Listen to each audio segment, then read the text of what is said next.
दोस्तों हमारे मन में रोजाना कुछ न कुछ सवाल आते रहते हैं, जैसे कि सांड लाल कपड़े को देखकर गुस्सा क्यों हो जाता है, चूहे कपड़ों या और किसी सामान को कुतरते क्यों रहते हैं, सड़क काले रंग की ही क्यों होती है, और भी बहुत सारे सवाल हमारे मन में आते रहते हैं। लेकिन हम कुछ सवालों का तो पता लगा लेते हैं और कुछ का पता नहीं लगा पाते और फिर उन्हें इग्नोर कर देते हैं। दोस्तों इस वीडियो में मैं आप लोगों को 5 ऐसे ही सवालों के आंसर्स दूंगा, जैसे कि सांड लाल कपड़े को देखकर भड़क क्यों जाता है, मतलब गुस्सा क्यों हो जाता है, चूहे कपड़ों या और किसी सामान को कुतरते क्यों रहते हैं, सड़क काले रंग की ही क्यों होती है, रेलवे ट्रैक पर ये पत्थर क्यों होते हैं, और 2 सड़कों के बीच इन पेड़ पौधों को क्यों लगाया जाता है। तो दोस्तों प्लीज इस वीडियो को लास्ट तक जरूर देखना, और दोस्तों हो सके तो चैनल सब्सक्राइब जरूर करना और इस वीडियो को ज्यादा से ज्यादा शेयर जरूर करना। तो चलिए दोस्तों वीडियो को शुरू करते हैं।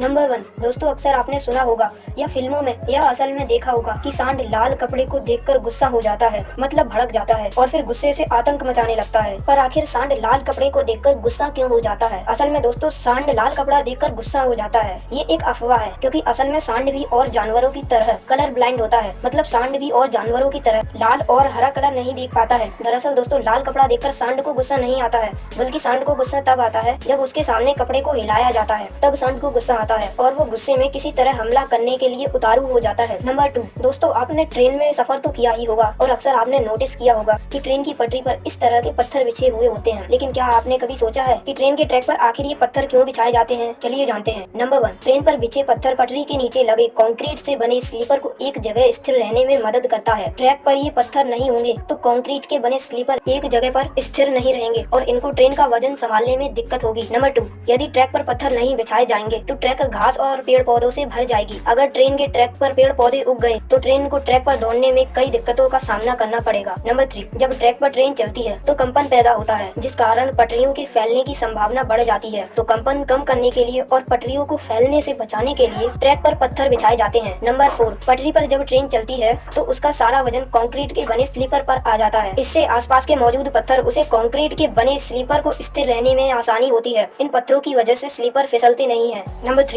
दोस्तों, अक्सर आपने देखा होगा कि चूहे कोई भी चीज हो उसको कुतरते रहते हैं, पर आखिर ऐसा क्यों, क्या कारण है इसका? तो आइए दोस्तों बताते हैं। असल में दोस्तों चूहों का चीजों का कुतरना उनकी मजबूरी होती है, क्योंकि चूहों के दांत बहुत तेज होते हैं और पूरी जिंदगी बहुत तेजी से बढ़ते भी रहते हैं। तो अगर वो अपने दांत को किसी चीज के अंदर ना घिसे तो साल भर में इनके दांत 1 से 2 इंच तक बढ़ जाएंगे, जिसके कारण उन्हीं के दांत उनके जबड़ों को फाड़ डालेंगे। इसलिए चूहों का चीजों का कुतरना उनकी मजबूरी होती है, ताकि उनके दांत ज्यादा न बढ़ पाए। नंबर 4 दोस्तों, अक्सर आपने भी ये नोटिस किया होगा कि जो सड़कें होती हैं वो ज्यादातर काले रंग की ही होती हैं। लेकिन क्या आपने कभी सोचा है कि आखिर सड़कें ज्यादातर काले रंग की ही क्यों होती हैं? तो आइए बताते हैं। दरअसल दोस्तों जब भी सड़कें बनाई जाती हैं तो इस मशीन के अंदर एक काले रंग का सूखा डामर डाला जाता है, जिसे एस्फाल्ट कहते हैं। एस्फाल्ट का मतलब ये होता है जो सड़कों पर काला काला बिछाया जाता है। असल में दोस्तों कंक्रीट से भी सड़कें बनाई जा सकती हैं, पर एस्फाल्ट से सड़कें इसलिए बनाई जाती हैं क्योंकि वो बहुत एनवायरमेंट फ्रेंडली होता है और रिसाइक्लेबल भी होता है। मतलब आप जो हर जगह एस्फाल्ट से बनी सड़कें देखते हैं वो भले ही 40 से 50 साल पुरानी क्यों ना हो, लेकिन अगर उस रोड को तोड़कर मशीन में डाल दिया जाए तो फिर उसी को गलाकर फिर से रोड बनाने में इस्तेमाल किया जा सकता है। और एस्फाल्ट भारी से भारी टन वाली गाड़ियों को भी सह सकता है और बहुत ज्यादा तापमान भी सह सकता है। नंबर 5 दोस्तों, आपने सड़क के बीचों बीच झाड़ियाँ और पेड़ पौधे लगे हुए तो जरूर देखे होंगे, पर दोस्तों क्या आपको पता है कि सड़कों के बीचों बीच इन पेड़ पौधों को क्यों लगाया जाता है? अगर आप सोच रहे हैं कि ये पेड़ पौधे रोड पर पॉल्यूशन कम करने के लिए और शुद्ध हवा पहुँचाने के लिए लगाए जाते हैं तो दोस्तों आप कुछ हद तक ठीक भी हो सकते हैं, पर असल में इन पेड़ पौधों को लगाने का कारण कुछ और ही है। दरअसल दोस्तों इन पेड़ पौधों और झाड़ियों को डिवाइडर के ऊपर इसलिए लगाया जाता है ताकि रात के समय एक ओर से आने वाले वाहनों की हेडलाइट की रोशनी दूसरी ओर से आने वाले वाहनों पर ना पड़े और किसी भी ओर के वाहन के चालकों को कोई दिक्कत ना हो, क्योंकि कई बार इन पेड़ पौधों और झाड़ियों के ना होने की वजह से दूसरी ओर से आ रहे वाहनों की हेडलाइट से आ रही चमक ड्राइवर की आंखों पर बहुत तेज पड़ती है और ड्राइवर वाहन के रास्ते का सही अंदाजा नहीं लगा पाता है, जिससे खतरनाक एक्सीडेंट हो जाते हैं। इन पेड़ और झाड़ियों को लगाने का एक और फायदा ये है कि इनकी वजह से जंगली जानवर सड़कों पर नहीं आते हैं, क्योंकि कई बार जंगली जानवरों के भी सड़कों के बीच आ जाने से सड़क हादसे हो जाते हैं। दोस्तों क्या आपको इससे पहले तक इनके बारे में पता था? और अगर पता था तो कमेंट में जरूर बताइएगा और दोस्तों प्लीज इस वीडियो को ज्यादा से ज्यादा शेयर जरूर कीजिएगा।